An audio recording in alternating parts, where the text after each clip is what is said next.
Então, meu pessoal, então, eu vou ler hoje a interpretação que eu fiz a respeito daquele trecho que a gente leu do livro.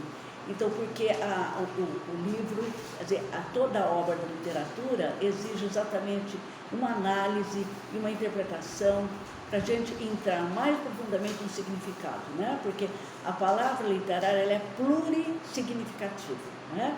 Então, a gente vai procurando realmente desvendar os significados. Então daí uma luz, uma claridade, né, ilumina o livro, ilumina o trecho que a gente leu. Então é exatamente isso aqui que eu estou tentando fazer com vocês. Vocês se lembram então que nós tratamos exatamente aquele primeiro encontro muito importante dele, muito significativo, que vai marcar a vida inteira dele, né? Com o menino, que é escrito exatamente com letra maiúscula, num certo ponto. E como eu falei para vocês, em Guimarães Rosa, então o nome é coalescente à personagem. O que quer dizer coalescente? Já caracteriza a personagem. E muito interessante também que vocês encontram isso na linguagem dos povos primordiais, né? Porque, então, por exemplo, se alguém se chama Pedro, digamos, o outro não pode receber aquele nome, porque o Pedro já caracteriza, já faz parte, já está, como é que eu posso dizer, fazendo parte daquela pessoa. Então, e o Guimarães usa esse tipo de posicionamento. Então, esse menino com maiúscula, então já traz a característica fundamental dessa personagem. Já mostra que esse menino é uma especial, exatamente, importantíssima, muito bem. Então, você veja bem, né? Eu vou interromper porque eu já estou indo, tá bom? Isso, tá bom. Olha. Se for ler, se vocês forem ler, daí marca para mim. Muito obrigada, gente. Desculpa interromper. Eu a gente que agradeço. Se vê durante a semana. Tá muito bom. Então, nós podemos começar exatamente no trecho em que ele fala: minha mãe estava lá no porto por mim, né? Tive de ir com ela, nem pude me despedir direito do menino, com letra maiúscula, né? De longe virei, ele acenou com a mão, eu respondi, nem sabia o nome dele. Então o nome dele se torna, nesse menino, o menino com maiúscula, se torna, né, essa personagem, o menino. E aqui outra, dele nunca me esqueci depois, tantos anos todos, né? Então realmente é uma figura, uma personagem que vai marcar a vida dele, mas de maneira profundíssima, né? E para fortalecer essa questão da maiúscula aparecendo no substantivo menino, atente-se para a última declaração do menino respondendo à pergunta do Riobaldo. E o Riobaldo pergunta para ele: você é valente sempre? Esteve tempo pensando. Sem me encarar, declarou assim: sou diferente de todo mundo. Meu pai disse que eu careço ser diferente, muito diferente. Então, o que significaria isso? Ele ser uma pessoa especial, uma pessoa invulgar, peculiar, né? Porque se trata realmente de um menino mais novo ainda do que o Riobaldo, e dotado de uma coragem, assim, realmente heróica, né? De marcaria um herói mesmo. E a grande revelação que Riobaldo aponta a segunda pessoa com quem ele está falando, né, e a nós leitores. E eu não tinha medo mais. Percebam bem, depois do contato, né, esse contato profundo, não foi longo, mas foi profundo com o menino, ele diz: e eu não tinha medo mais. O sério pontual é isto: o Senhor escute, me escute mais do que eu estou dizendo, e escute desarmado, quer dizer, sem qualquer prevenção. O sério é isto, da história toda, quer dizer, do episódio todo. Por isto foi que a história lhe contei. Eu não sentia nada, só uma transformação pesável. Muita coisa importante falta muito. Quer dizer, muita coisa importante que acontece com a gente, você não sabe nomear. Você não consegue, né, qualificar ou classificar, dar um nome para ela, né? Então, uma transformação pesável. Então, uma transformação realmente que ele sente, então, que aconteceu no interior dele e com uma força muito grande. Então, o que seria? A aprendizagem da coragem, através do encontro e convívio com o menino. Então, foi um encontro crucial e radical. Então, a grande lição da coragem e do destemor completo, que está, então, representado esse destemor na figura do menino, né? Daí, nós nos perguntamos, representaria o menino uma força sobrenatural? Uma força mergulhada na sobrenaturalidade? Daí ser capaz de provocar essa transformação extraordinária, incomum no narrador? Não ter mais medo de nada. Percebeu? Como uma espécie de milagre, ou de algo inexplicável através da razão? São almas especiais. São, exatamente, almas especiais, né? Então, muito mais ligados ao sobrenatural, né? Ao profundo, ao sobrenatural. De novo, eu tenho aqui o mergulho nos mistérios da vida e da existência do homem sobre a terra. A vida nossa, repleta de coisas inexplicáveis, como o fato de Riobaldo ter se encontrado com o menino e ter se encontrado com a coragem durante a travessia do Rio São Francisco. Né? Vocês perceberam? Então, olha, a vida da gente, a vida do homem, repleta de coisas inexplicáveis, como o fato de Riobaldo ter se encontrado com o menino, né? E ter se encontrado com a coragem durante a travessia do Rio São Francisco. Olha a travessia, o programa da viagem, né? Como ele tem um papel importantíssimo mesmo. A viagem, como a gente já falou sempre, né? Ela está, então, ela é uma alegoria, né? Dentro da literatura ocidental, que começou, né, com a Ilíada e a Odisseia, e sempre como uma alegoria da procura do homem por si mesmo, a procura da identidade, né? A procura pelo significado do mundo, a procura pelo significado da vida. E aqui a viagem é a viagem constante. Nós temos a viagem longa e as viagens, vamos dizer, as pequenas viagens que formam essa viagem longa, né? Então, e a gente pergunta, por que ele se pergunta? Naquele lugar, naquele momento de sua vida, entendeu? Para realmente ter um exemplo de coragem, uma coragem inaudita, né? Uma coragem, então, invulgar, a pessoa do menino, que seria o quê? Uma criança também, mas o que ele tem 14, o menino é mais novo do que ele ainda. Então, é alguma coisa que realmente não dá para explicar através da razão, né?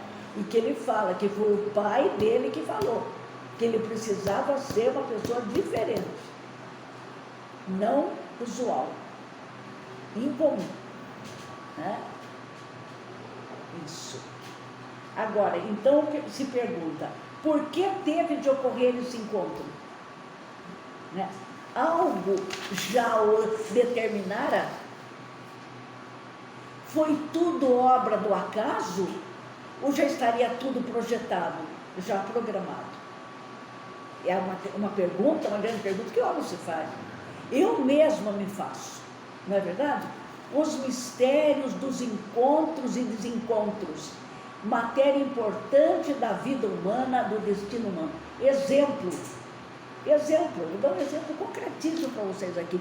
Por que nos encontramos, nós que estamos aqui, justamente para estudar juntos esta obra?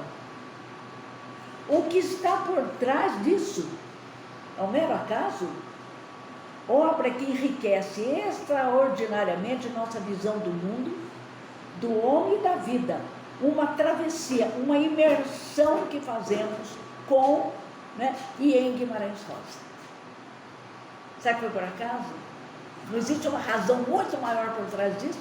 Por que nós estamos aqui? Eu e vocês. Não é verdade? Alguma coisa. Né? Não foi simplesmente por acaso, inclusive para tratar de uma obra dessa, que trata exatamente desse mistério. Né? Nós começamos em 2022. Começamos em 2022, exatamente. Você vê que coisa, né? Veja o número aí, 2022, 222, né? Então, e falando em travessia, em viagem, elementos fundamentais da narrativa do Ocidente, guardem bem isso, desde Homero, a Ilíada e Odisseia, né? Então, e ela constitui sempre a viagem, a alegoria, a uma princesa. Algumas coisas só para aprender, né? Então, vocês perceberam? Ela constitui sempre a alegoria.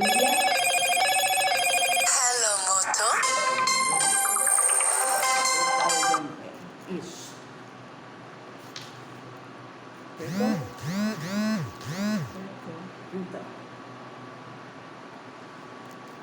Então, a viagem, gente, constitui sempre a alegoria de um encontro do homem consigo próprio, a procura pelo autoconhecimento, pela sua própria identidade. Não é possível. Pela própria identidade. Você veja bem, viagem representa isso na literatura. Um encontro com... Porque você veja bem, há seres humanos que não se encontram durante a vida inteira. Na verdade, que se procuram. Quem sou eu? O que eu estou fazendo aqui? O que me move? Vocês entenderam? Então é isso. Então, veja bem, a narrativa ocidental, ela nasce exatamente com Homero, ele segue duas viagens. Você percebeu? E nas grandes obras vocês vão encontrar sempre duas viagens, né? É um conjunto de metáforas, né? Apontando exatamente para isso. O homem à procura da sua identidade. Quantas pessoas não se realizam na vida porque não se encontraram? Por exemplo, vão fazer uma faculdade achando que... e não se encontram nela. Não é verdade? Então, se tornam pessoas o quê? Frustradas. Totalmente frustradas, né? Eu preciso disso, para eu ter, inclusive, uma segurança. Eu encontrar realmente quem eu sou. Daí as coisas ficam realmente muito mais fáceis e definidas. Então, é isso daqui.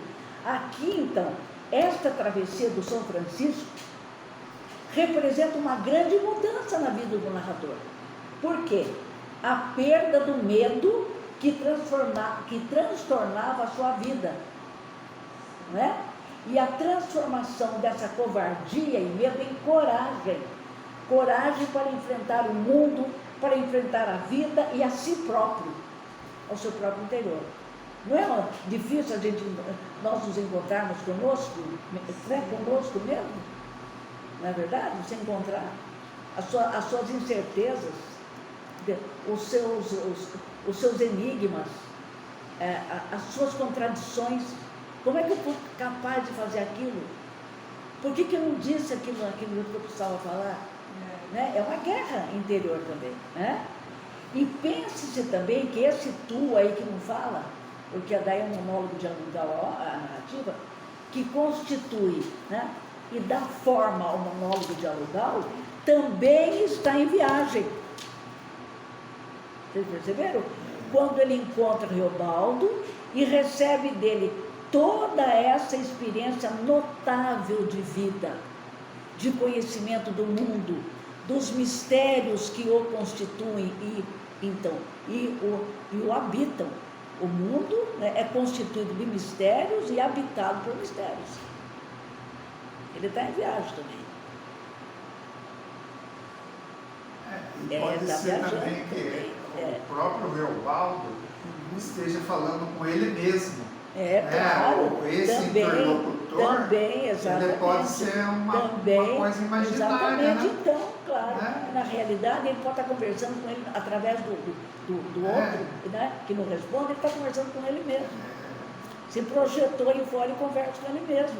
Que começa com uma pergunta e vai terminar com uma pergunta, gente. O livro. Não é isso? Porque se a gente for pensar em termos assim, quanto tempo durou esse monólogo? Exatamente. Né? Não dá para você saber. Porque ele falou assim que ele, no começo ele falou assim que uns 3 dias costumava ficar os hóspedes dele lá, né? Exatamente. Então para a gente dar a entender que ele ficou 3 dias conversando com essa pessoa. Exatamente, né? Então, pode ser uma marcação, quer dizer, que não dá para você definir. Eu entendi que ele está conversando com ele mesmo. Né?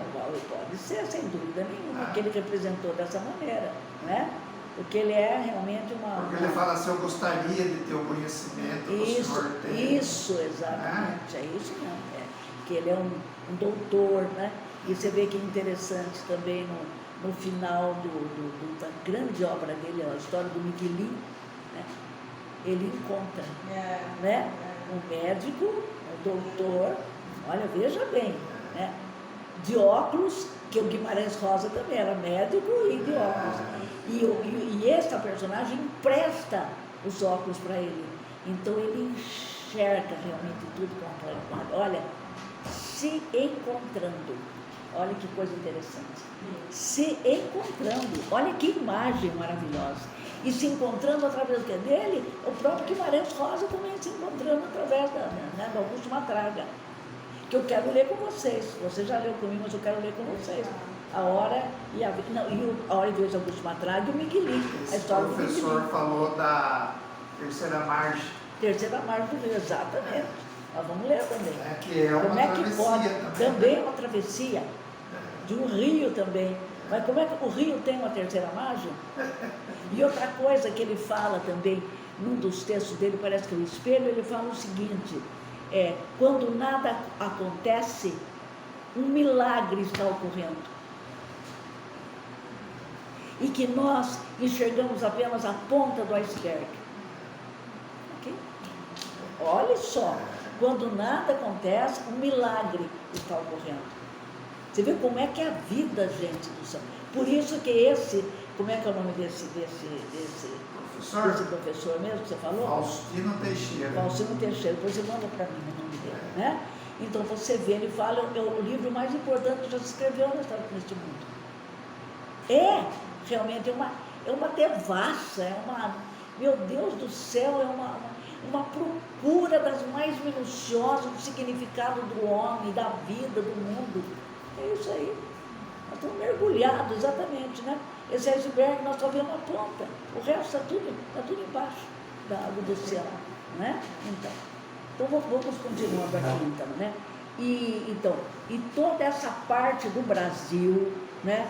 Até então desconhecida para ele, seria essa segunda pessoa, ele está conhecendo as Minas Gerais, né? E que o narrador vai desvendando e descortinando para ele. O Brasil também é uma incógnita, né? Depois a gente vai chegar aqui. Então, veja bem, e as duas grandes forças radicalmente opostas, o bem e o mal, né? Então, só um minutinho, coabitando o interior humano e representando a batalha maior enfrentada pelo ser humano na sua existência sobre a Terra. A mais difícil, porque você não consegue enxergar. É verdade? Está dentro, é o infinito aqui, aprisionado dentro do finito que a gente é. Essa é a luta maior, né? E que está representada aqui também, né? Então, isso aí, né? A luta do bem contra o mal, né? E representando a batalha maior enfrentada pelo ser humano na sua existência sobre a Terra. Conforme nós estamos começando a enxergar.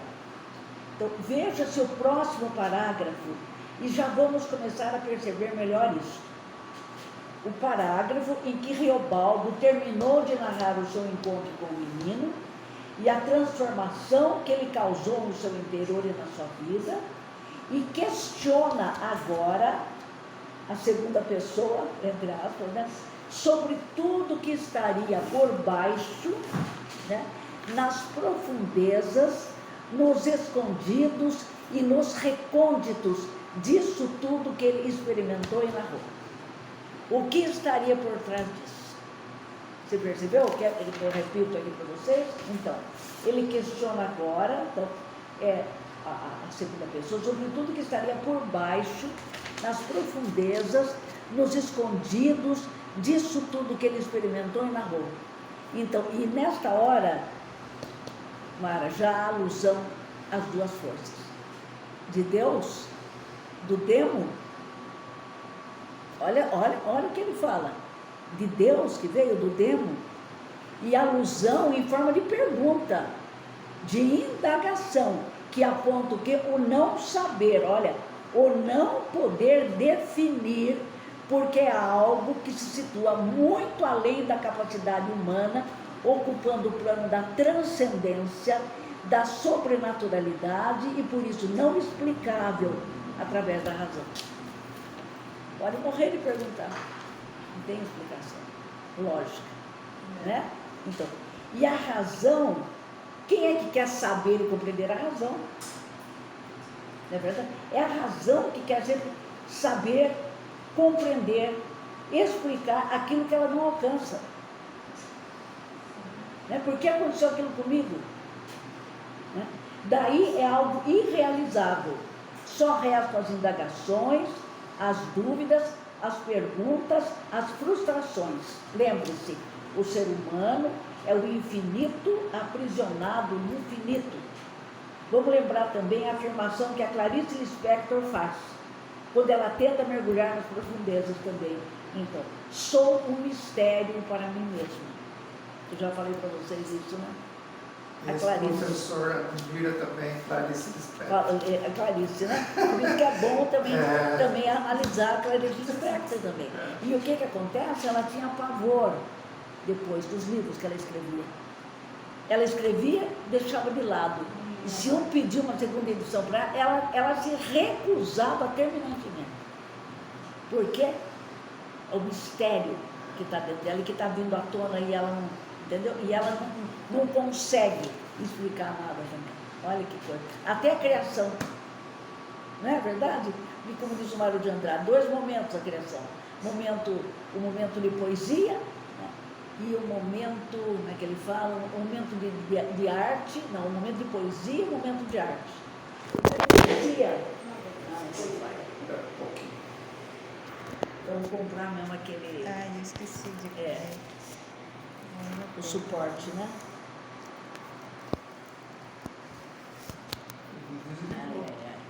É que nós vamos Mas isso daí é tudo assim, é a vida. É a vida, pois é. A vida é algo. Porque exatamente porque tem a sobrenaturalidade, senão seria muito simples. Na verdade, o corpo não, mas imagina, vai para o cérebro. Né? Milhões de células e tudo, né? Então você veja que coisa, né? Então então isso era uma ousadia. O Mário de Andrade falava então 2 momentos de criação, momento de poesia e momento de arte. O momento de poesia é dominado totalmente pelo inconsciente. Tanto que muitas vezes o próprio Antônio Cândido, inclusive, analisando os poemas do Manuel Bandeira era vivo, mas eu não pensei em nada disso, eu não vi nada. Se a interpretação revelou, claro, você não pensou, meu, veio do inconsciente. Você veja bem como é que são as coisas. E segundo momento de arte, daí que você vai, né, vamos dizer assim, vai diminuir as repetições, vai incluir alguma coisa que está precisando, mas no primeiro momento é totalmente inconsciente. Está aí, né? Então, e veja bem, e é o próprio narrador quem indaga, depois de ter relatado toda essa experiência crucial, visceral na sua existência, aquele que a escutou. Sempre o querer saber. a mania do homem, ou querer desvendar os porquês dos fatos e vivências do ser humano. Lembre-se de que ele já foi chamado de professor, né? Alguém que recebeu uma formação, um estudo proporcionado pelo padrinho, de quem nós vamos falar ainda dele, né? Daí alguém querendo se inteirar de tudo, de analisar tudo, de filosofar sobre tudo o que o rodeia, né? E que se faz presente no interior dele. Curiosidades, vontade de saber aguçadas, necessidade de desvendar tudo, de pôr tudo às claras, e atormentado por isso. Não dá para fazer, né? Desvendar as razões mais ocultas dos atos e dos acontecimentos humanos. Pôr às claras o que representa o mais escuro, o mais insondável, o mais impenetrável. Sondar o insondável. Tarefa de Hércules, impossível de ser realizado por meio da razão. Chegar ao infinito, aprisionado no nosso finito. Está vendo? Agora ele fala.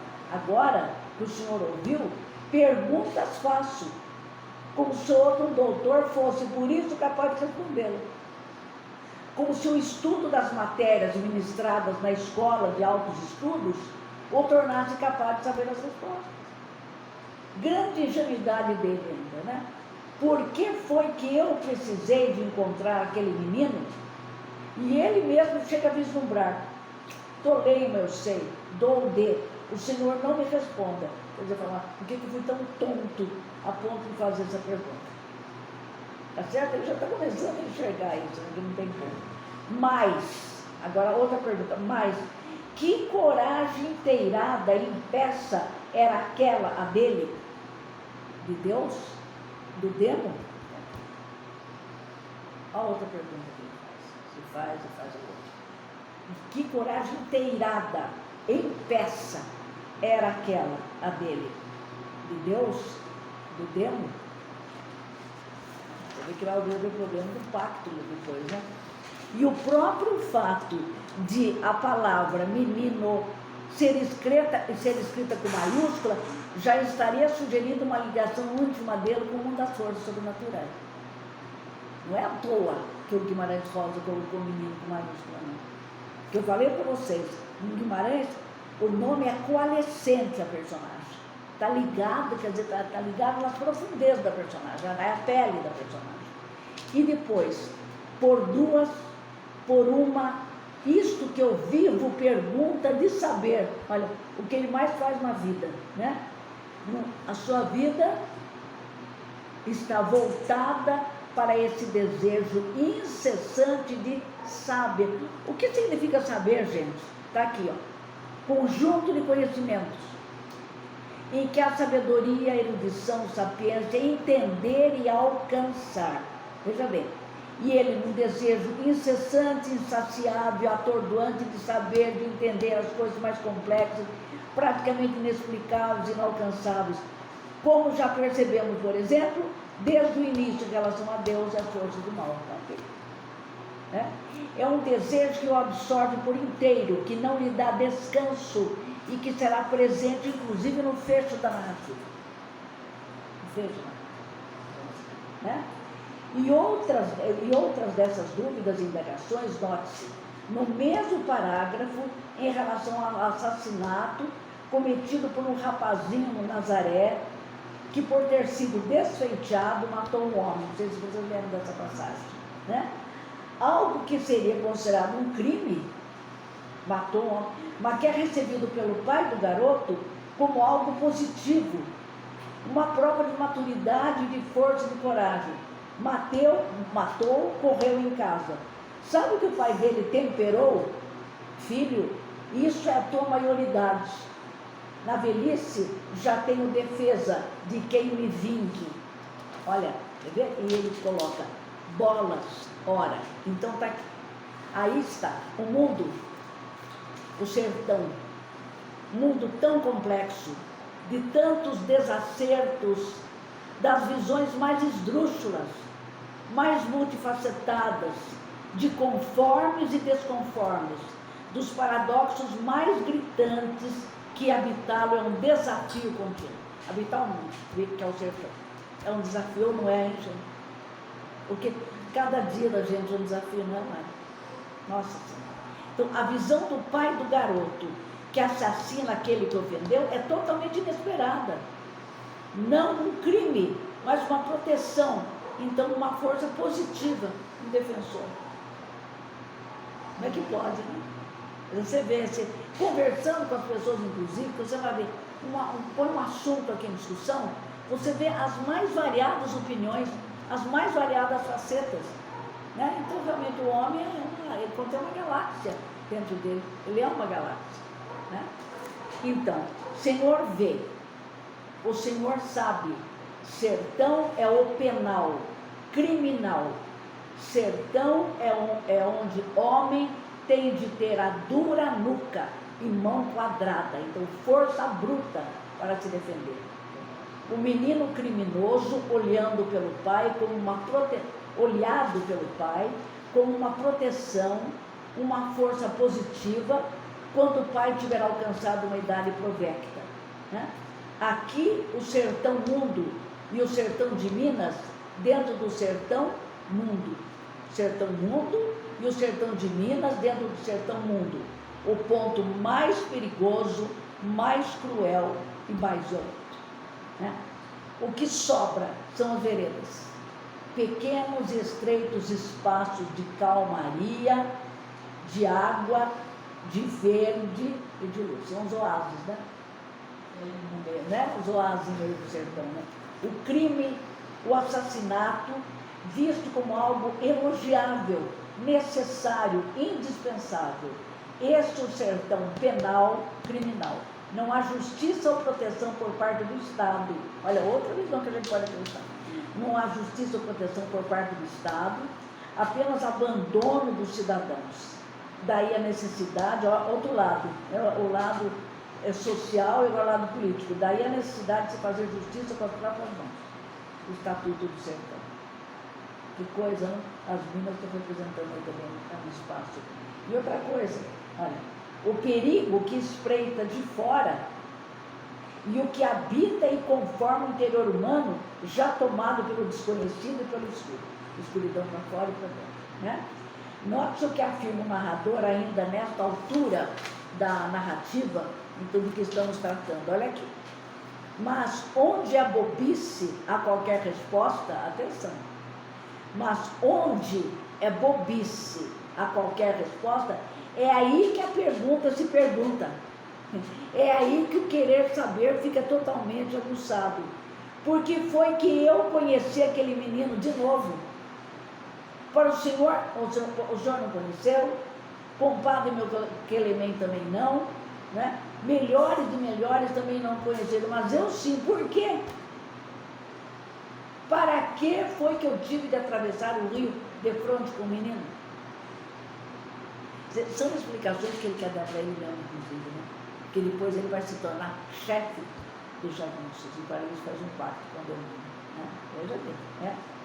Para que foi que eu tive de atravessar o rio de frente com o menino? Qual a causa, qual a finalidade? Mas para quê? Por quê?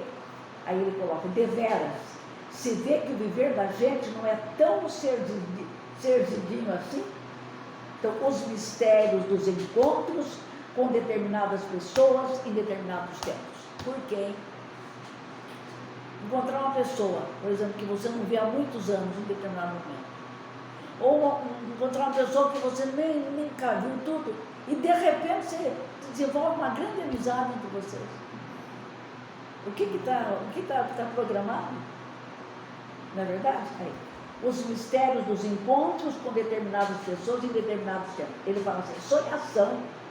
Acho que eu tinha de aprender a estar alegre e triste juntamente. Depois, nas vezes em que no menino pensava, eu acho que, mas para quê? Por quê? É aquele peso também que ele carrega, né?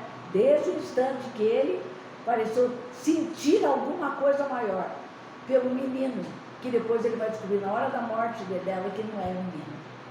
Que coisa, né? É outro tormento mesmo, né? Querer entender, note o porquê, o que está por trás do destino humano. Depois encontraremos, e se não fosse, cada caso não tivesse sido, qual é então que teria sido o meu destino seguinte? Não se sabe. Nós não sabemos nada sobre o dia de amanhã, inclusive. Nada, absolutamente nada. Estamos cercados exatamente pela dúvida, pelo não saber. O que conforma a vida de cada um de nós. Não tem como saber. Perguntas altamente filosóficas, transcendentais. O que quer dizer filosofia? Na dimensão metafísica, conjunto de especulações teóricas que compartilham com a religião a busca das verdades primeiras e incondicionadas, tais como as relativas à natureza de Deus, natureza da alma, natureza do universo, divergindo, entretanto, da fé por utilizar procedimentos argumentativos, lógicos e dedutivos. Olha que coisa. A fé. Como é que eu vou explicar a fé? Por exemplo, eu me deslumbro. Por exemplo, quando eu vejo as coisas da natureza, né? Vejo coisas lindas, que já falei para você, aquela tarde, aquela passarinhada chegando daquela árvore, a coisa mais linda do mundo. Eu senti a presença de Deus. Né? Quando você vê, né, por exemplo, as flores desabrochando, as orquídeas, né? Então, olha só, de repente, a minha empregada conversa com as flores. Conversa. Eu também converso. Você conversa também, eu também converso. Você vê, elas sentem. Coisa impressionante, não, gente? Animais. Eu peço desculpa. Olha lá, exatamente. Os animais, os cachorros, eles entendem a gente.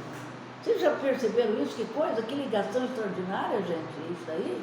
A natureza é uma coisa, como diz o Guimarães Rosa, o homem sábio é aquele que está totalmente integrado à natureza. A natureza fala com ele, se comunica com ele. Eu vi outro dia, ele mandou um vídeo, belezinha, o homem sentado tocando, acho que ele estava tocando uma flauta, e 2 gancinhos sentados perto dele, olhando, de vez em quando saiu um gritinho deles ali, acompanhando. A hora que ele parou, eles vieram mais perto, que eles queriam ouvir mais. Vocês acreditam? Coisa mais linda. Eu falei, olha Deus aqui. Não tem como você explicar. Como é que eu vou explicar logicamente? Vocês perceberam? A senhora falou, né? O ser humano integrado à natureza. Né? Integrado, totalmente. O que está acontecendo agora. Que está desintegrado, homem totalmente separado. Você viu? Exato. Então, a desintegração, desconectando, olha, totalmente. Por esse calor que nós estamos sentindo. Né? Está matando a natureza, ele está matando, e sim, sabe que ele está matando a si mesmo. Porque nós somos uma coisa só. Não é verdade? Os índios, né? Os povos originários. Você viu? Eles têm o maior respeito. A natureza é mãe. É a mãe que gera a vida deles, que os alimenta, tudo. A sabedoria, né? A sabedoria. Então, gente, que coisa linda, né? Então, você veja bem. É por isso que as perguntas não obtêm respostas. Estão sempre martelando em nossa mente, nos atribulando como obsessões. É uma obsessão dele. E são tantas, ligadas à nossa vida inteira e tudo que daria a ela forma e consistência. Consistência aparente, pois construída sobre inconsistência. E sinta-se o narrador tentando colocar e imprimir uma certa ordem no seu relato dentro do flashback. E não tem como, é a ordem do pensamento dele, então ele quer pôr uma certa ordem dentro do flashback. Olha o que ele fala. Que a estrutura é cíclica. Cíclica, exatamente, Ele vai lembrando, vem o pensamento como separado aqui, fica quieto, as coisas vêm. Uma música, por exemplo, um dia eu passo o dia inteiro tomando somente, porque de repente aparece, né? Então, e olha, sinta o narrador, então, como é que ele fala? Adiante, conto. Adiante, quer dizer, vamos adiante, conto. O seguinte é simples. Minha mãe morreu. Apenas a Bigri era como ela se chamava. E depois ela morreu, como a minha vida mudou para uma segunda parte. Olha uma certa ordem que ele pôs aqui. Perceberam? A segunda parte de sua vida, iniciada com a morte da mãe. A pobre e abandonada Vigri, nem sobrenome possui, apenas um como que apelido. Aí a desimportância e a miséria, e a transformação que essa morte e perda trazem consigo. A mudança já está conotada no fato de ter sido levado, depois da morte da mãe, para o padrinho, homem rico, grande fazendeiro, Lorico Mendes, vocês lembram dele, né? Quanto ao significado do nome Lorico, de Lori, significa pequeno loureiro, né? Pequena vitoriosa, porque triunfadora, pequena que pertence ao reino de Lotário, porque habitante de Lorraine. É o diminutivo em inglês de nomes como Laura e Lorraine, né? Loureiro, na antiguidade, olha, simbolizava a vitória e a imortalidade, bem como para os antigos romanos significava a glória, vitorioso, triunfador. Ligado, portanto, ao poder, justiça e sucesso material. Lembre-se da riqueza do Lorico Mendes, né? Aí a passagem, a transformação ocorrida na sua existência e como que é sugerida por ele, da miséria, do nada, para a proteção do rico proprietário. E o que é importante observar, não foi rejeitado pelo padrinho, mas muito bem acolhido.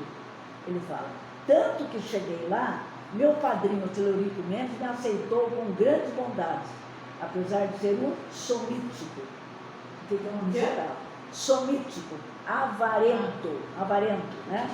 Não se importou, portanto, com o dispêndio de dinheiro, né? Que o menino, então, que o menino ia provocar, né? Agora da sua vida e das suas despesas iria significar. Somítico quer dizer avarento, avaro. Igualmente, a primeira afirmação que sai da boca de Lorico do seu interior é a seguinte: de não ter conhecido você estes anos todos, purgo meus arrependimentos, etc. Foi a sincera primeira palavra que ele me disse, me olhando antes. Porque olhando, gente, para ver se realmente tem alguma semelhança, né? Não é verdade? Então, esses dois argumentos apresentados, essas ações e palavras, e tudo já, e todo o tratamento, né, que ele dispensou ao menino, já representaria uma prova muito séria de que o menino, na realidade, é filho dele, e ele não o assumiu, o abandonou, e a mãe dele. Daí os arrependimentos e as reticências, não é verdade? Então, ela, coitada, um ser humano paupérrimo, um ninguém que não mereceria, pela sua pequenez, ser mãe de um filho seu, fato que agora ninguém pode comprovar ou afirmar, porque ela está morta. Mas o arrependimento confessado por ele fala muito alto, quer se redimir do seu ato indigno. Porém, olha o que ele coloca, nunca falou em minha... Hello, Moto.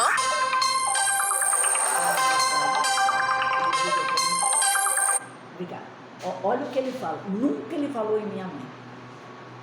Então, outro dado importante em relação a ele, a grande admiração que revela esse homem relativamente à política, aos políticos que ele considera potentes chefias. Quer ver? Ele fala aqui, a vida vera é outra.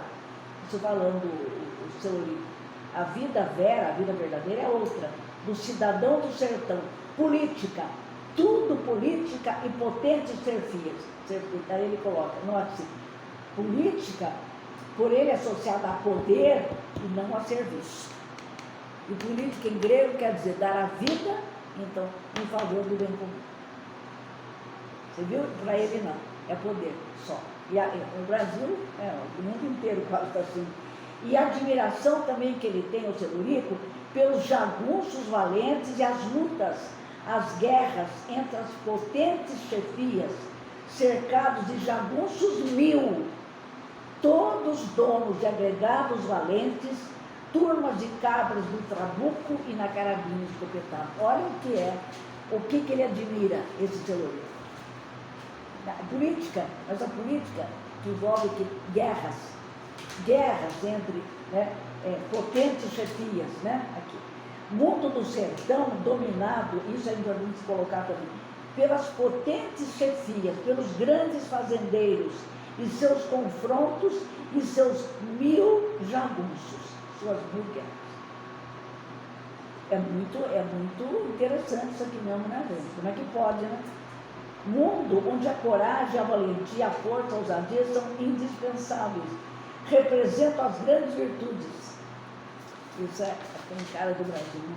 Dia e noite a gente ouvia gritos e tiros, cavalaria. Presta atenção nesse vocábulo. Cavalaria, ó, o vocábulo utilizado por ele, né?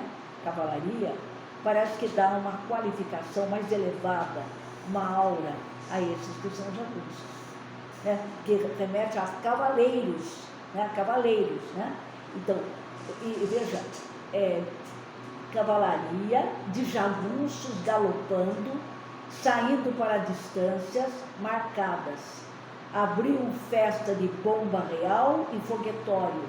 Entraram numa cidade, mandavam tocar o sino da igreja, arrombavam a cadeia, soltando os presos, arrancavam o dinheiro em coletoria e ceiavam em casa de câmara. Que imagem essa daí, não, gente? Vocês viram que coisa terrível? Né?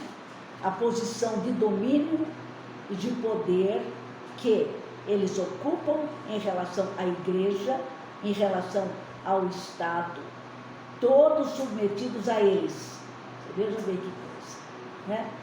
Executando ações ilegais, a política no Brasil, ações ilegais, criminosas, mas admirados por Celorico pela valentia e ousadia deles. Admiração ainda maior pelo fato de o padrinho do narrador ser um homem muito medroso. Olha que interessante. E em que, inclusive, procura armar o afilhado como um valente jagunço. Porrete, faca, punhal, garrucha, granadeira e facão. Ser jagunço, portanto, para ele, representa uma honra, uma glória. Que visão, não, gente? E o Brasil, né? Ele está focalizando o Brasil aí, né? Século XIX. Né?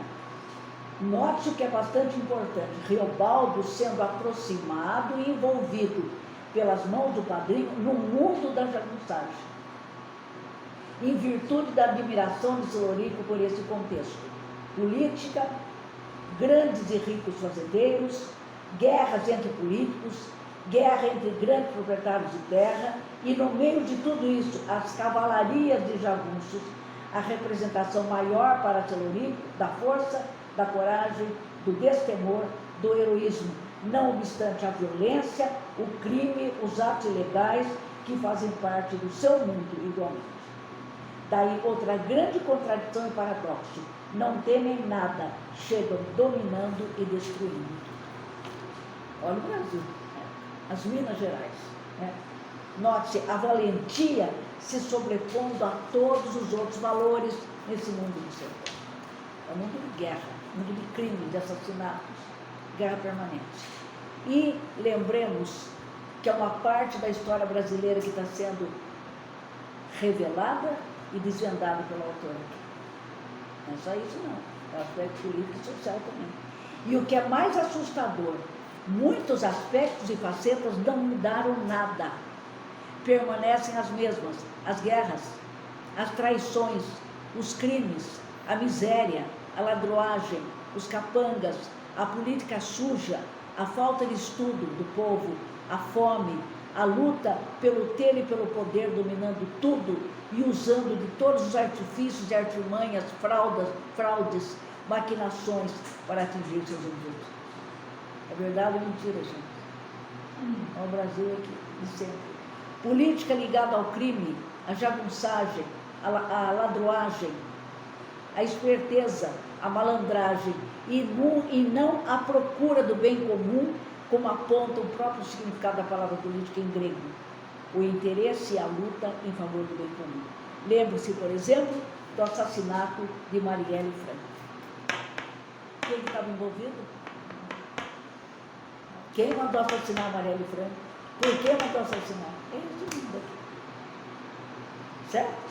e que se levou tanto tempo para ser investigado. O delegado foi demitido, né? Tá, ele estava também, ele estava associado. Né? Que coisa terrível, não, gente? Está aqui, já está contando comigo. E dentro desse contexto, dessa segunda grande experiência vivenciada pelo eu narrador, a vida sob a proteção do padrinho, quer dizer, o pai verdadeiro e arrependido chama a nossa atenção.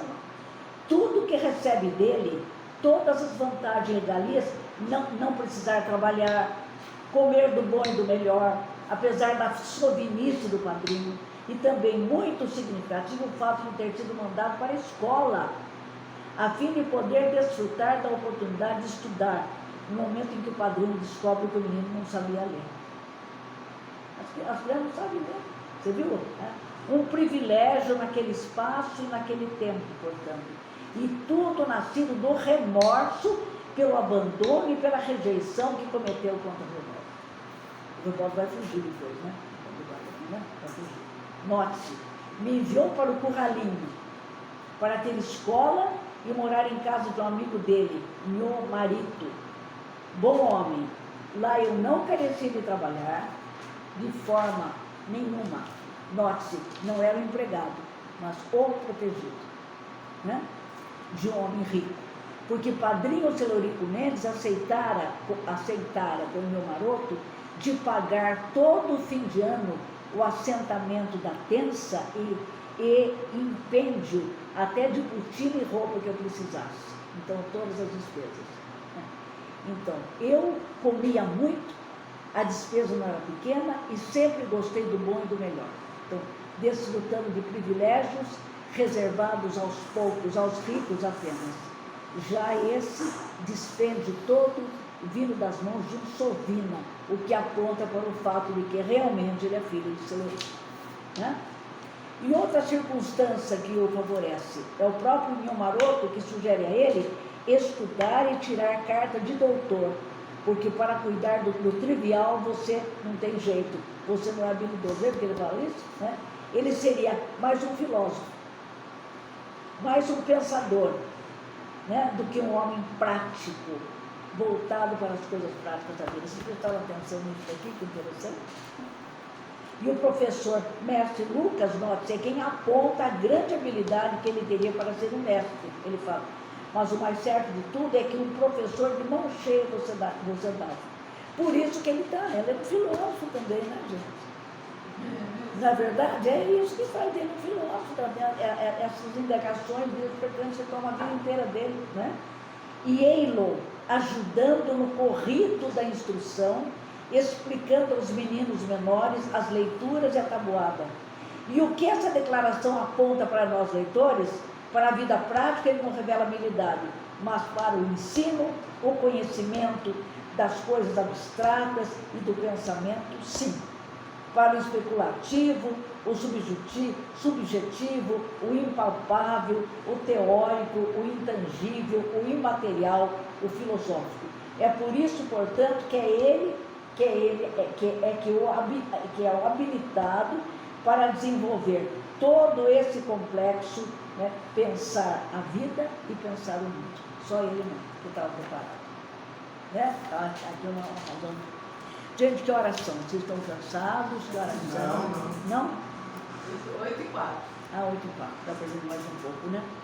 Estão cansando muito? Não. E qual é a importância, gente, disso? Dentro do contexto e do ser dele?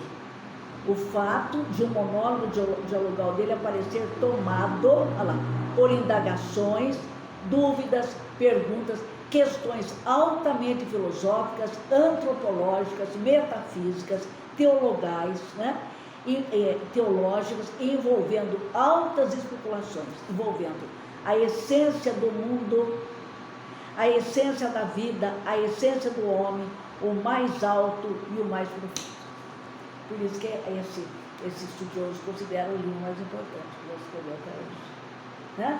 Então, o significado da existência do destino, do acaso, a busca pela imanência, qualidade daquilo que pertence à substância ou essência de algo. Ele está à procura da imanência, que é qualidade do que pertence à substância ou essência de algo, a sua interioridade, a sua dimensão interna, o mais interno, o mais profundo, o mais obscuro, o mais entranhado, o mais visceral. Ele está exatamente atrás disso. Entendeu? Né?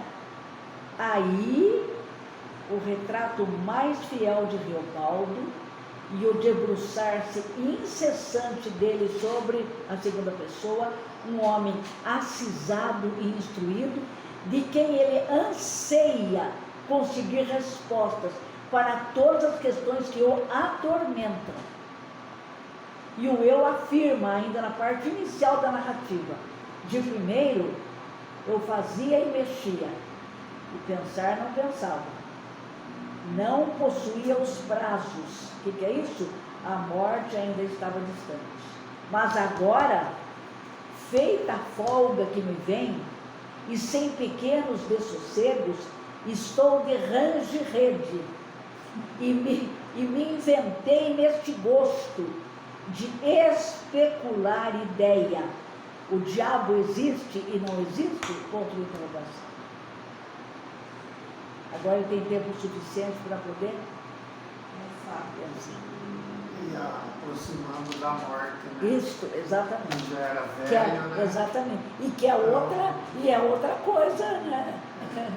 Que nos define.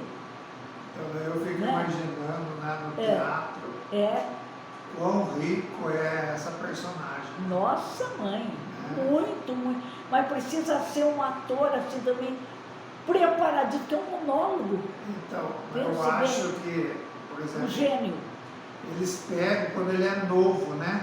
Exatamente. Então ele vivendo. Agora, na realidade, o livro ele não está vivendo. Não. Ele está recordando o que ele viveu. Rememorando e procurando as questões. Então teria que ser um Riobaldo velho. Exatamente. Muito bem observado. Exatamente. Que já viveu todas essas experiências, está atrás dos porquês. Rei Lear. Exato, Rei Lear. Exatamente, do Shakespeare. Exatamente, é isso. Então, ele é ele viu quem era que estava exatamente. rodeando ele. Ele enxergou, né? Depois do. Porque ele já estava no final, maturidade, né? A maturidade ele já tinha alcançado, né? Eu acho que esse Riobaldo, em teatro, teria que ser feito por um velho, né? Um gênio, né? Um gênio. E essa coisa do Riobaldo. O que é baldo, gente? Procure para mim, procure aí o baldo no celular. É um nome, Riobaldo. Depois, quando o chefe da jagunçagem, ele vai ter um nome dele, Sussuarana, né? Que é ligado a uma serpente. Olha, e que a serpente, ela representa o quê? É uma representação do demônio também, do mal. Baldo, né? Que a senhora quer? Baldo.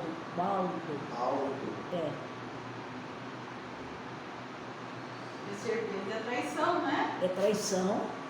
Então, é a própria representação do mal, do inimigo. Que inclusive aparece na Bíblia, né? Essa alegoria da serpente que provoca realmente o fim do... Baldo, desprovido de algo. Olha. Carente. Falho.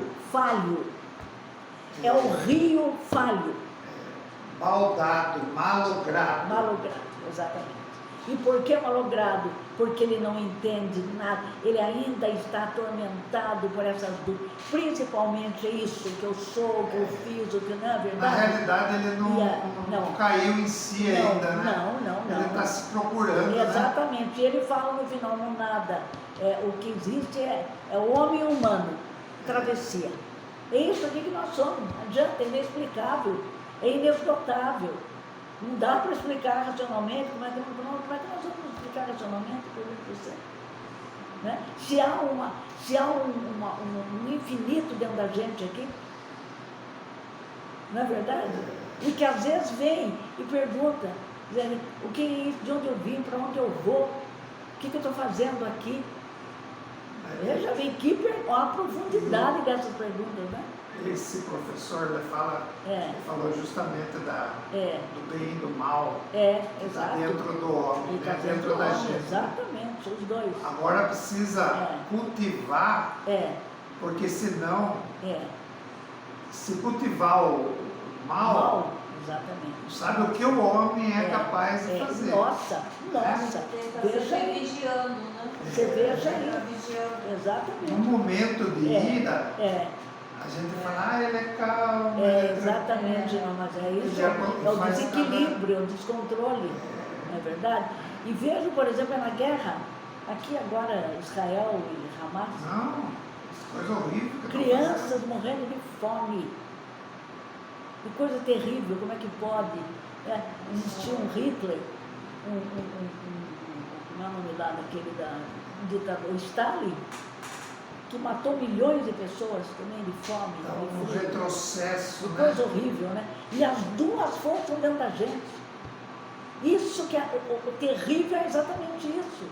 É o desafio maior mesmo, que daqui procede tudo. Não é verdade? O nome da religião, né? Exatamente, é isso aí. Que coisa, não? Então, ele tem mesmo, ele é muito profundo, né? Então, veja bem, então ele diz o seguinte, né, o retrato mais fiel, o debruçar-se incessante dele sobre a segunda pessoa, o homem acisado, como ele diz, instruído, de quem ele anseia conseguir respostas para todas as questões que o atormentam. E o eu afirma ainda na parte inicial da narrativa, de primeiro eu fazia e mexia, e pensar não pensava, não possuía os prazos, mas agora, feita a folga que me vem, e sem pequenos dessossegos, estou de range rede. E me inventei neste gosto, será que é gosto? De especular ideia, especular. Vem de espelho também, viu, gente? Espéculo é espelho, é latim. O diabo existe, não existe? Por que ele fala isso no diabo?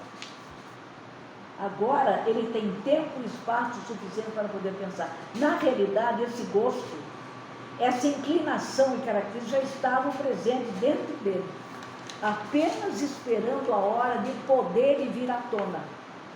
E a hora é agora, com ele impulsionado por questões fundamentais, por eventos cruciais que marcaram sua vida, conforme veremos, e onde se fazem presentes, entre outros motivos condutores, a questão do pacto, a existência ou não do espírito maligno, o qual já aparece nomeado no próprio subtítulo da obra, o diabo na rua no meio do redemoinho. Vocês viram isso aí?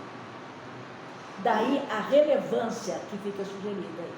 Ele só fez o pacto porque ele queria enfrentar o Hermógenes. Exatamente, isso. Exatamente. E ele via no Hermógenes exatamente, o diabo. O diabo, exatamente. Então ele queria ter a mesma, estar no mesmo nível para enfrentar Para ele. enfrentar, exatamente. É isso. E ele no duelo, né? Antecipando, né? Ele fica paralisado, né? Fica paralisado, fica paralisado. Ele fica paralisado e não consegue. Não. Né? Onde foi? Você viu? Nós vamos chegar lá. Que momento, não? Que coisa impressionante, não, gente? Então ele fala, mas a gente fica mais. Fica, nossa, curioso. Demais. Exatamente. Eu estou bem na frente, mas a parte mas agora eu vou trocando minuto para vocês. Então, dá a relevância que fica sugerida aí. Note-se também que a vida sob a proteção do padrinho significa o virar da página depois da morte da mãe. Tudo que recebeu de Celurico, inclusive a oportunidade de estudar, o fato de conhecer e viver no Curralinho, que era um lugar muito bom, todos esses favores que Eobaldo só reconhece agora na velhice. Né? Aprendendo, portanto, com a vida, inclusive a experimentação da sexualidade.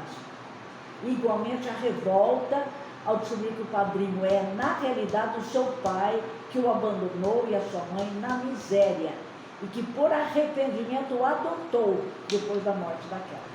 Ele fala, hoje é que reconheço a forma do que meu padrinho muito fez por mim, ele que criara amparado amor ao seu dinheiro e que tanto a avarava. Então note-se, não a ele filho, mas ao dinheiro. O amor dele é o dinheiro, né? Note-se ainda o que Reobaldo nos relata a respeito das atitudes, né? Então, atitude em relação ao seu Eurico. Viajava muitas vezes ao curralinho para vê-lo. Bem-querer, sacrifícios, despesas, o dar-lhe de tudo, o nunca chamar a atenção dele, a herança para ele deixada, embora Reobaldo tenha fugido da companhia dele e nunca mais o ter visto, ele realmente, o Reobaldo abandonou, mas o outro não esqueceu.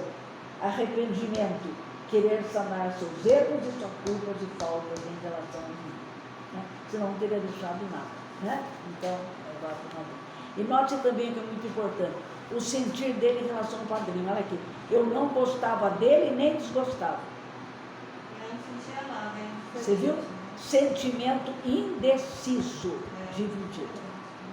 Que coisa, não? Quando ele sabe que é o pai dele mesmo que foi contado por outra pessoa, ele abandona mesmo, né? Então, a intuição grande dele, como já observamos, se fazendo sentir, intuindo que ele lhe fizera algum mal no passado, embora o tratasse no presente, depois da morte da mãe, como alguém muito especial por ele, e ainda foge do São Gregório, como que não reconhecendo nada do que o padrinho lhe fizera. E a resposta, a reação que recebe do outro, mas por isso ele não me desejou o mal, nem entendo. De certo, ficou entusiasmado, olha aqui, quando teve notícia de que eu era o jagunço. Olha, interessante isso aqui. Não é um jagunço, ele era o jagunço, né? Então, note-se, a interpretação errônea que ele faz a respeito do padrinho. Então, não um jagunço, mas o jagunço, o maior de todos, o que estaria apontando para a relevância que ele teria assumido dentro do terreno e do contexto da jagunçagem, isto é, da fortaleza, da força, da coragem máxima. Daí o padrinho estaria sentindo orgulho de tê-lo como filho.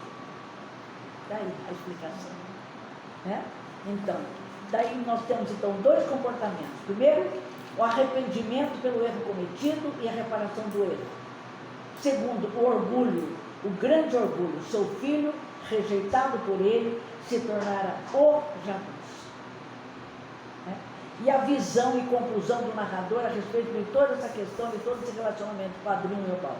Agora, derradeiramente, destaco, quando velho, ele penou remorso por mim. Eu, velho, a curtir arrependimento por ele. Acho que nós dois éramos mesmo pertencentes. Igual outro, né? Isto é, pai e filho. O arrependimento tomando o coração de ambos, quando ambos atingem a velhice. Semelhança interna de coração entre os dois. Atitudes e posturas semelhantes, capazes de sentir arrependimento. E a vida prepara para ele, ainda debaixo, né, da proteção do seu Eurico, o encontro e o contato bem próximo com o mundo fremente da jagunçagem, das guerras entre grandes fazendeiros, que ele não conhecia ainda, grandes coronéis. Outro aspecto fundamental desse espaço em que se situa a narrativa. Olha, adentrando a casa do padrinho, note, numa madrugada, apontando para personagens que não querem ou não podem ser vistos, uns homens, sabe, todos de chapéu grande, trajados de capotes e capas, arrastavam esporas. Note a descrição física dos personagens, indiciando serem gente de briga, esporas. Ali entraram com uma aragem que me deu susto, de possível reboldosa. Admirei tantas armas, ao que varejei, pé de guerra. E note ainda o que afirma o narrador. Tinham encomendado o auxílio amigo de jagunços por uma questão política, logo entendi. Olha o que é, agora penetrando o mundo da política mesmo, né? E feito ali, do auxílio dos jagunços. Outro aspecto que chama atenção e aponta, característica muito marcante do Brasil, as lutas políticas, as guerras no campo da política, naquele tempo aqui nos sertões de Minas. Hoje, embora sem utilização, né, de jagunços, através de outros meios, mentiras, promessas, corrupção, compra de adversários e de consciências. O pobre povo esquecido, invisível, e a grande luta entre os chefes políticos, utilizando todo tipo de engodo, de ludíbrio em relação a uma população sem escola, sem formação política, sem senso crítico, sem consciência de cidadania. Aqui está no Brasil. Pobre Brasil retratado aqui e que continua em grande parte nas mesmas condições. O que interessava esses políticos aí, gente? Lutando por quê? O que chegando destruindo tudo, até a igreja, coletoria, tudo? O quê? Poder, força. Na verdade, só poder e força. E aqui o que você vê? O que a gente vê no Brasil agora? Poder para trazer o que para eles, gente? Dinheiro. Dinheiro. Uma quantidade enorme de dinheiro. Né? Se tornarem multimilionários. Pergunta para vocês, eu não estou falando nem uma esquerda nem a direita, mas eu pergunto para vocês que faço o seguinte: por que um grupo enorme, né, para a Inglaterra se hospedar, esse grupo inteiro grande, se hospedarmos nos hotéis mais caros e ainda com sérias regalias, passagem comprada, tudo para vocês, para quê? E queria o povo nosso, viu? O salário mínimo nosso é o menor do mundo. A gente não pode nem saber quem são essas pessoas. Não podemos saber.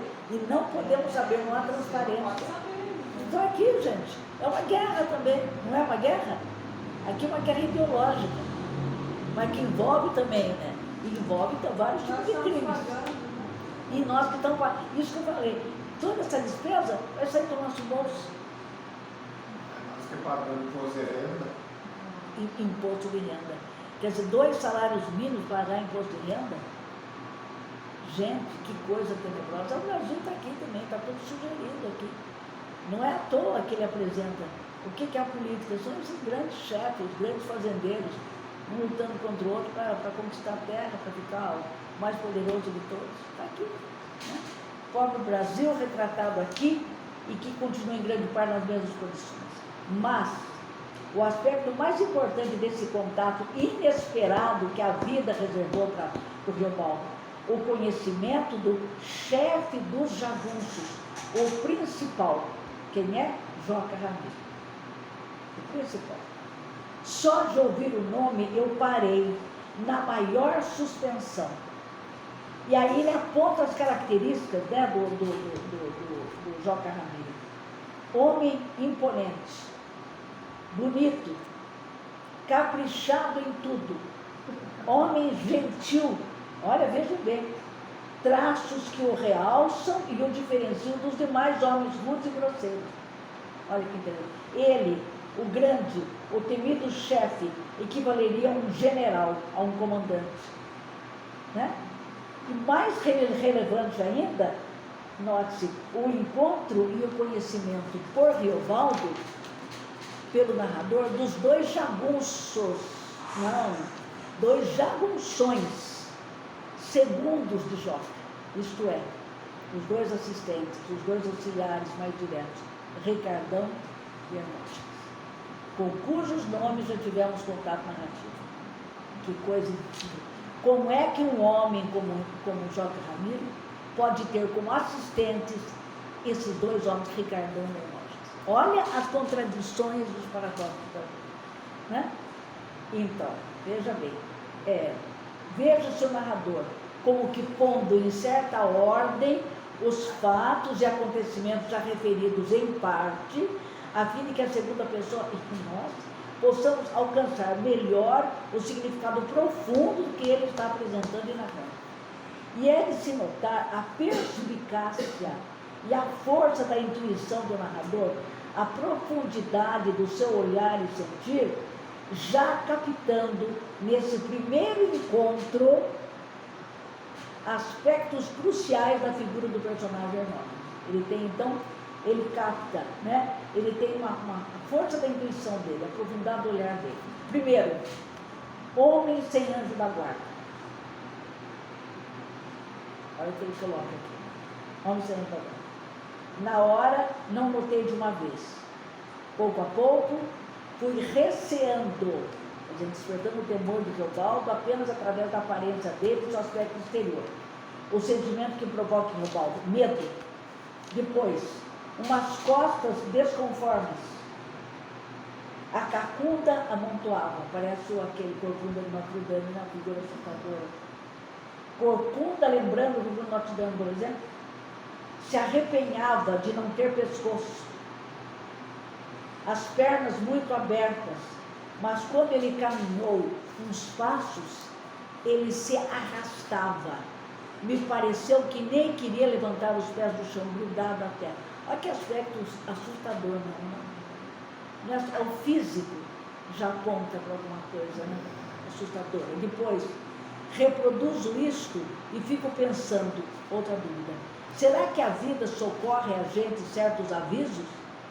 A vida, através da intuição dele, já sugerindo que ele estava em grande perigo e alertando para começar a se preparar contra ele, já apontando muito sutilmente para o grande perigo que ele representa e vai representar para ele, coisas inexplicáveis através da razão.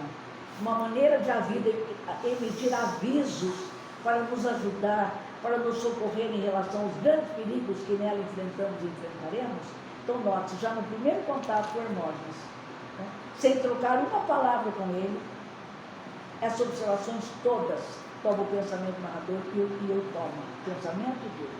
O avisar com antecedência, depois, reação do narrador. Não queria nem ver o rosto do outro. Note que o vira apenas de costas e já dessa forma reduziu tudo que observamos. Daí, naquela hora, eu estava querendo que ele não virasse a cara. Virou. A sombra do chapéu dava até quase na boca, enegrecendo. Escuro. Figura grotesca, amedrontadora. Olha que coisa, né? Pactuário, né? É pactuário, exatamente. Pactuário. Gente, vocês me avisam quando for 20 para as 9, daí para vocês. Agora é 8h28. É 8h28, aqui é uns 15 minutos. Note o verbo utilizado, enegrecer. Sombra, o escuro, o negror tomando a face, a cara dele. O escuro é incidência da sombra, do grande mal, daquilo que se opõe à luz, aquilo que é a chegada ao escuro. Entretanto, chama a atenção do leitor a como que contraposição e contrapartida da natureza sentida por Reobaldo a esse mundo do escuro representado pelo Hermógenes, no momento em que o narrador conduz a o Hermógenes e ao Alaripe, um cabeça chata, alvaço, bastante já bem claro, a respeito do qual foi o Reobaldo. Desse gostei. Então, ele leva os dois ao espaço em que estão escondidos os demais jagunços de Joca-Ramiro, perto de um 100. Ali deviam de estar alguns dos homens mais terríveis sertanejos, em cima dos cavalos teúdos, parados, contrapassantes. Soubesse, sonhasse eu, olha, eu encontro o quê? Trechos de uma bela e poética descrição da natureza que se aproxima da entreluz da aurora, olha só, e esbate o escuro conotado pela figura do Hermógenes. Olha que interessante. É oportuno e importante ler todo o parágrafo que começa com: aí, mês de maio, falei com a estrela d'alva. Olha que interessante, né? Eu tenho mês, maio, falei, estrela, alva. Eu tenho o A de maio, o A de falei, a estrela, a d'alva, 2 anos. Olha que interessante. Maio, estrela d'alva, brancura, brilho, orvalho pripingando, baciadas, água. E os grilhos no ximilim, a natureza falando.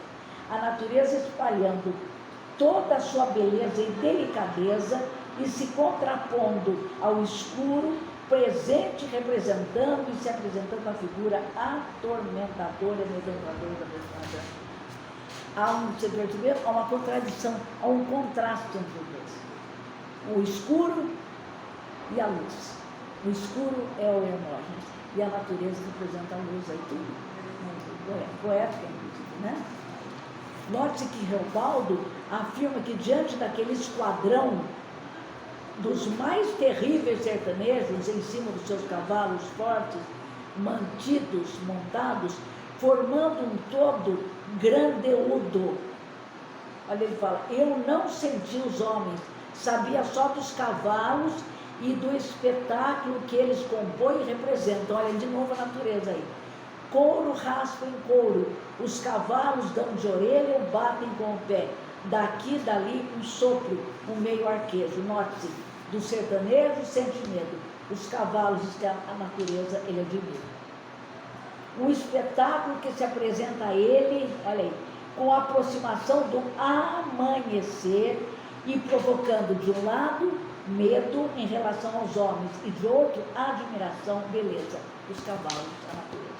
E há uma parte em que os cavalos vão ser todos mortos, não sei se você chegou, que coisa terrível, não? Eu assisti o filme, sabe? Muito ruim o filme. Um filme nacional, né? Muito ruim. E tem essa cena dos cavalos. Que coisa, não? E aqui você vê a natureza ela brilha, a natureza é a beleza mesmo, né? Você viu aqui, né? A Bruna Lombardi, que você assistiu? Não, é um filme nacional, em preto e branco. A Bruna Lombardi. Quem faz o Reobaldo é aquele ator grandão lá que morreu, trabalhava no Rock Santeiro. Esqueci o nome dele agora. Um bem grandão, ele já é falecido. Agora isso que eu digo, como é que vai fazer um filme, né? Então eu comentei com a senhora desse filme que o Diadorim conta pro Reobaldo que ela é mulher. Imagina. Entendeu? Ele destruiu a obra. Destruiu, gente. Então foi destruiu a obra, nossa, foi. Aniquilou a obra de Guimarães Rosa. Vocês viram que coisa? Porque ela foi feita na época da ditadura. Sim. Então não iam aceitar.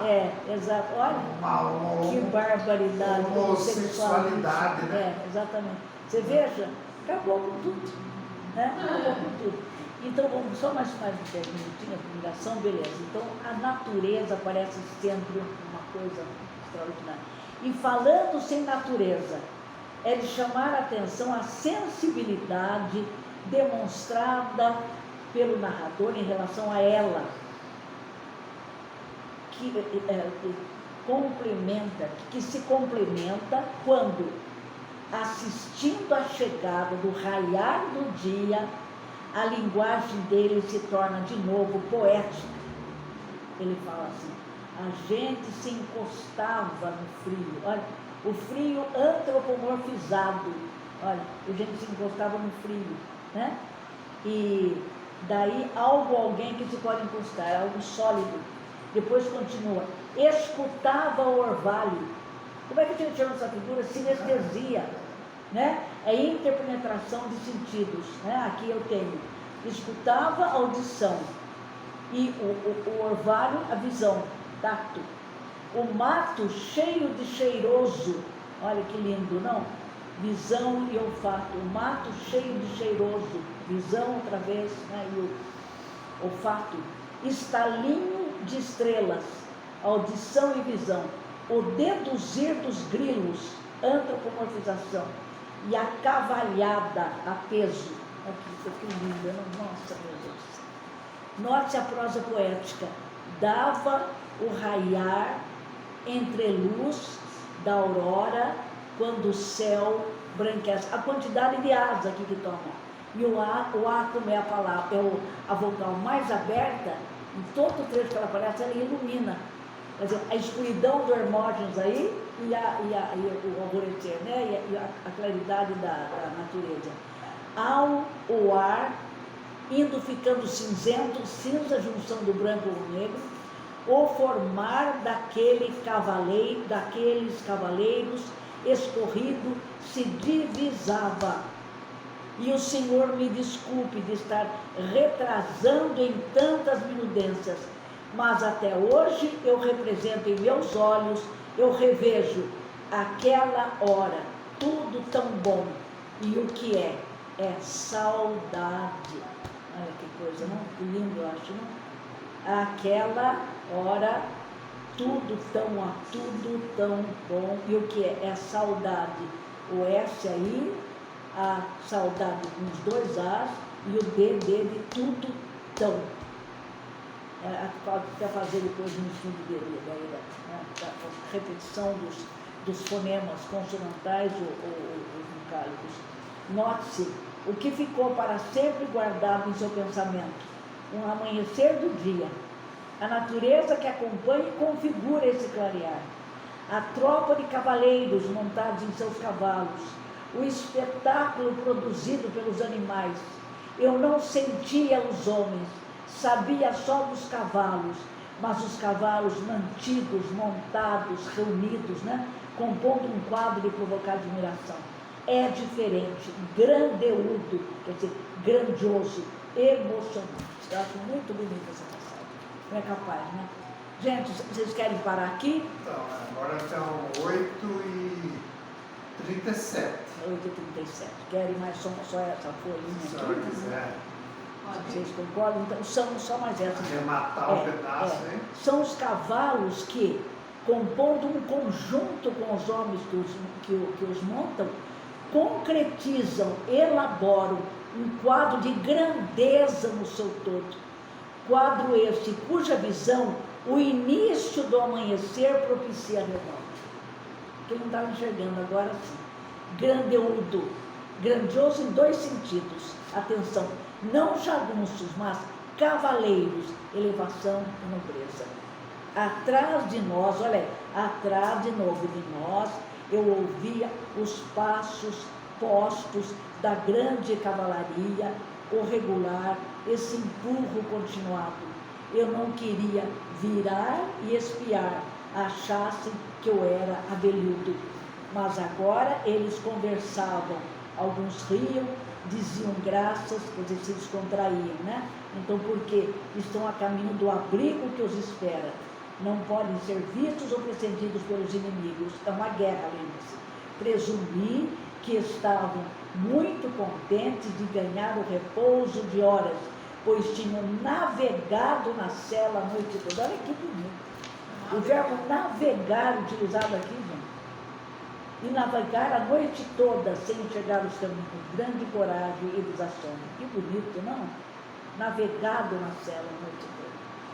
Aí, o rio, o mar, exatamente a grande representação da travessia da vida. O sertão vai virar mar, O sertão vai virar mar, já faz parte aqui desse contexto.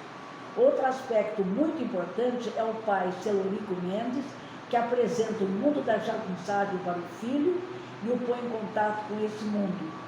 O professor envolvido e tocado pelo mundo dos grandes chefes de jagunços. Aqui Joca Ramiro, o maior deles.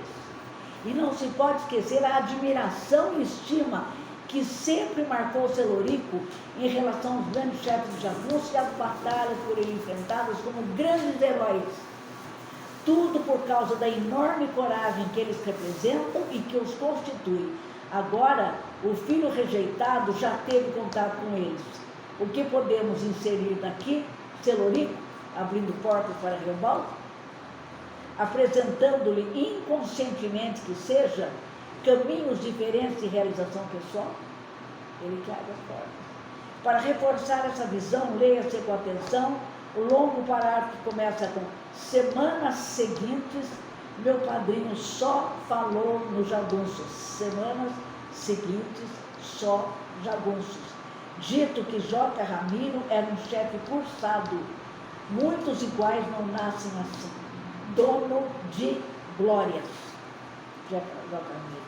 Então, ele então estaria como que catequizando o filho, indicando-lhe o caminho.